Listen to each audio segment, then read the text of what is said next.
디지털 타임스예요. 디지털 타임스 2025년도 12월 6일자 기사입니다. DJ계 장성민 정청래 권리당원 쿠데타 실패 문 김어준 조국과 반명연대 강화 주장 이란 기사입니다. 정 대표 역점 공약 1인 1표제 당헌 및 공천률 개정안 이딴 부결의 관전평. 그 당 내에서 이재명 대통령이 저 해외 간 사이에 정 대표가 차기 연임을 하기 위해서 당 대표 연임을 하기 위해서 자기한테 유리하게 1인 2표제를 전체의 16%만 갖다가 불러가지고 거기에서 뭐 80%인가 뭐 90% 지지를 받았다고 막 승리한 것처럼 하는데, 예? 전체의 16% 가지고 모이게 해서 거기에서 돈 안 내도 돼. 이번 뭐 10월인가 9월까지만 내면 회비 낸 사람만 다 들어와. 막 표를 늘기 위해서 이런 유치한 방법을 썼더라고 보니까. 그런데 지금 부결돼 버렸잖아요. 전체 회의에서. 그렇다면 정청래의 입지가 많이 흔들린 거죠. 대통령도 없는 사이에 이 짓거리를 하고 있으니 이 대통령 겸 1년 초강공으로 개딸 낚아채 정존재감 희석 방어 성공. 정당원 주권 행진 멈추면 무너져. 당권 재장악할까? 김 총리로 대체될까?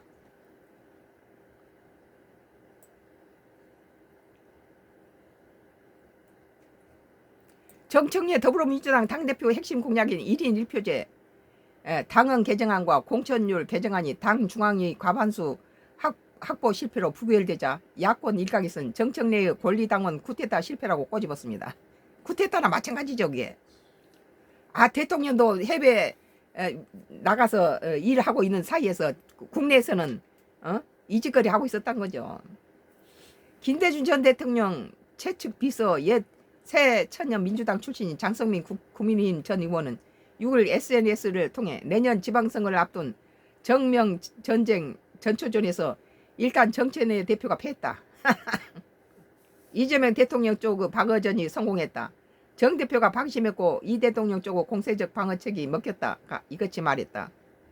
이른바 공세적 방어책의 의미론 개딸 강성좌파 당원 팬덤들을 의식해 정 대표 쪽 아젠다를 오히려 더 강하게 주장해 정 대표로 향하던 개딸들을 낚아채는 데 성공한 것이라며 이 대통령 강성 발언들이 물타기에 성공해 정 대표 강성 드라이브를 희석시켜 존재감을 없앴다고 봤다. 그런 대표적인 선제 포석이 김민석 국무총리실 산하 75만 명 공무원들에 대한 핸드폰 털이 태스크 포스트임 헌법 존중 정부 혁신 TF 지침 구축이라며 모든 언론이 겸 1년 특별 외신 기자회견과 오부 요인의 대화까지 이 대통령의 강성 발언들로 도배해 요 며칠 정 대표는 흔적조차 찾기 어려웠다고 했다. 뭐 공무원들까지 전부 75만 명 공무원 핸드폰을 털이를 하면 되겠습니까? 그게? 이게 민주주의 나라예요? 특히 강성 개딸 지지를 얻기 위한 이 대통령 주도적 발언들은 전국 주도권을 뺏기지 않으려는 전략적 의도 속에 이루어진 맞춤형 발언이라며 당원 1인 1표제 표결에서 향후 전국 주도권을 잃지 않기 위한 몸부림으로 보였다. 단순히 계엄 1년만을 겨냥한 발언들만 아니었다고 짚었다.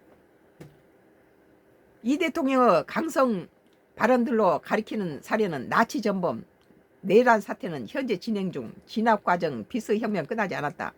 2차 종합특검 가동, 쿠데타를 막아낸 것 등이다.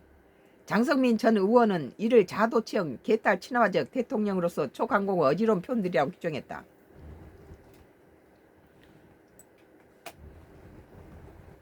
그러면서도 그는 이게 곧 정 대표 지선 공천 패배는 아니다. 청명 본 전쟁은 시작조차 안 했으며 이 대통령 기세를 몰아 정 대표 체제를 무너뜨리고 아예 입맛에 맞는 비대위를 새로 구성해 당을 더욱 적극 장악하지 않으면 정권 기반이 쉽게 무너질 수 있음을 느꼈을 것이라고 주장했다.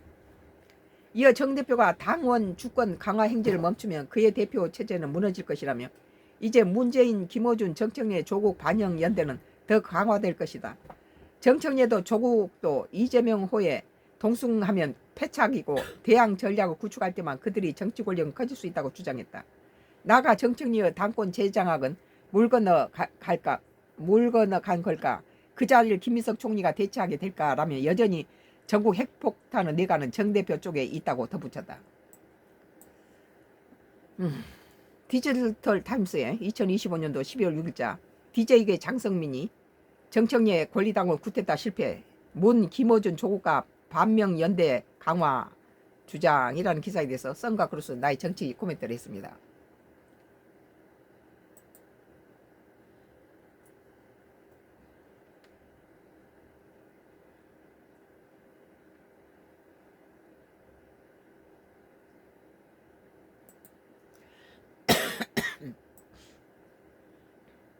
해외에 가는 사람들은 참 조심해야 될 것 같아요. 오늘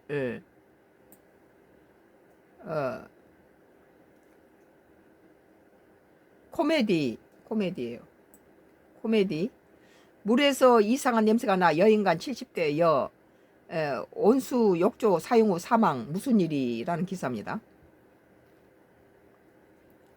70세 생일을 맞아 가족과 함께 떠나 여행에서 온수 욕조를 사용한 여성이 사망한 사건이 벌어졌다.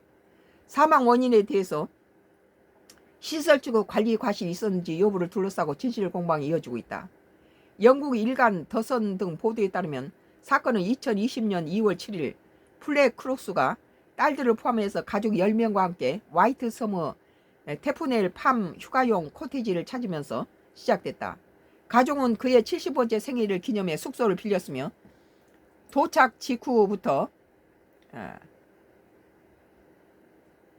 여러 차례 온수 욕조를 사용한 것으로 조사에서 확인됐다. 딸들의 증언에 따르면 해당 욕조에서 퀴퀴하고 이상한 냄새가 나고 물빛도 점점 탁해지면서 색이 변하기 시작했다. 여행 3일째는 물이 살짝 녹색빛으로 변할 정도였다고. 물 때문인지 여행에 돌아온 후 플랫폼은 어지러움, 구토 중 전신 증상이 나타나며 2월 16일 병원으로 급속 이송했다.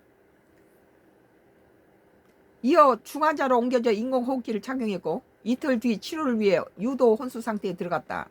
진단명은 레지오넬라균에 감염돼 발생한 레지오넬라증. 프렛은 3월 8일 뇌졸중과 심근경색을 겪고 끝내 숨졌다. 그러니까 70세 생일 맞았다고 이렇게 여행 가가지고 거기서 나온 더러운 물로 오염이 된 거죠. 유족은 귀가 직후 코티지 측에서 이메일을 보내 부실하게 관리된 온수 욕조로 인해 발생한 직접적 결과라고 문제를 지적했다. 환경보건팀은 2월 19일 현장을 방문해 레오지넬라 검사에 착수했지만 해당 욕조에서는 확정적인 양성 결과가 나오지 않았다. 다만 같은 부지의 다른 온수 욕조에서 불량한 수질 지표가 확인된 것으로 알려졌다. 지방자치단체 결국 해당 시설에 대한 기소를 진행하지 않겠다고 가족 측에 통보했다. 온수 욕조 청소와 관리자는 조사에서 기억나는 문제는 없었고 있었다면 보고했을 것이라고 증언했다. 이 가족의 숙박 기간 동안에 매일 수질 점검을 했다는 입장을 유지했지만 검시관은 점검이 실제 이루어졌는지 의문을 제기했다. 딸 데니스 스콧은 도착해서 떠날 때까지 누구도 수질 검사를 하러 오지 않았다며 시설 측 주장과 배치되는 내용을 밝혔다. 가족은 각기 다른 시간에 깨어 있었고 만약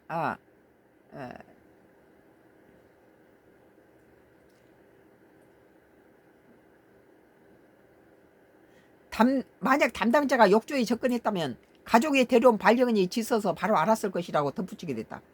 반려견들은 누가 외부 사람이면 다 짖어대죠. 서머레이 검시관은 배심원단에게 플레이 실제로 현장에 감염됐는지는 그 감염이 사망에 어떤 영향을 미쳤는지 핵심 판단 기준이라고 설명했다. 이번 검시는 최대 2주간 이어질 예정이다. 오염된 온수시설에 발생하는 레지오넬라증은 수시간 사이 폐렴까지 위협. 레지오넬라증은 레지오넬라균이 호흡기를 통해서 폐에 침투하면서 발생하는 급성 세균성 폐렴이다. 이 균은 자연 환경 물속에서도 존재하지만 인공적인 급배수 시스템에 훨씬 더 쉽게 증식한다. 장기간 사용하지 않는 온수관, 샤워기, 냉각탑, 분수, 스파, 온수 욕조처럼 따뜻한 물이 고이는 환경에서 농도가 높아진다. 감염은 사람끼리 전염된 게 아니라 오염된 수증기나 물방울이 들이마실 때 이루어진다는 거예요. 그러니까 여행하지 말고 국내 여행을 다니세요. 해외 지금 뭐 캄보디아 사건 보세요. 잠복기는 보통 2일에서 10일이며 초반에는 미열, 권태감, 근육통처럼 감기와 비슷한 증상으로 시작이 돼서 진단이 늦어질 수 있다. 그러나 몇 시간 수일 사이에 고열이 오한, 기침, 호흡곤란, 흉통을 동반한 폐렴으로 빠르게 진행하는 게 특징이다.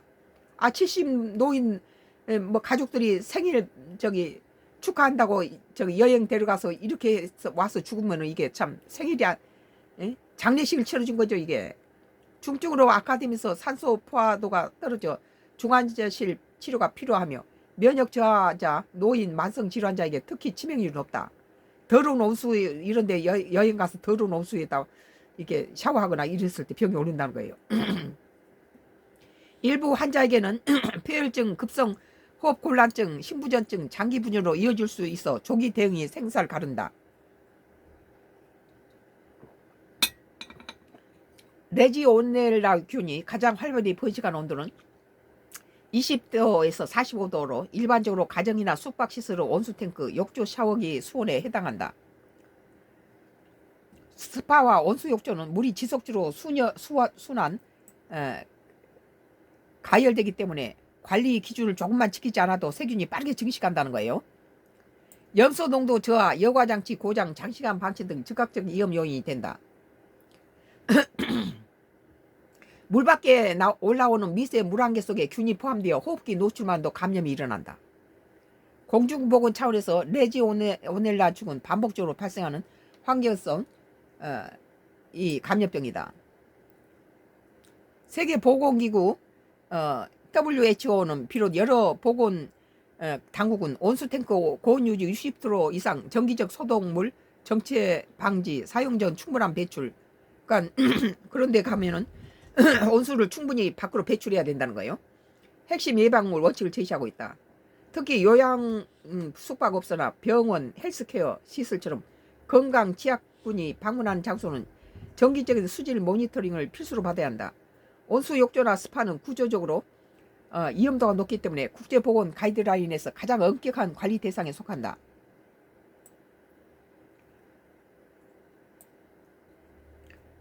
물에서 냄새가 나거나 그러면 좀 색깔이 변하거나 그러면 참 코미디닷컴이에요.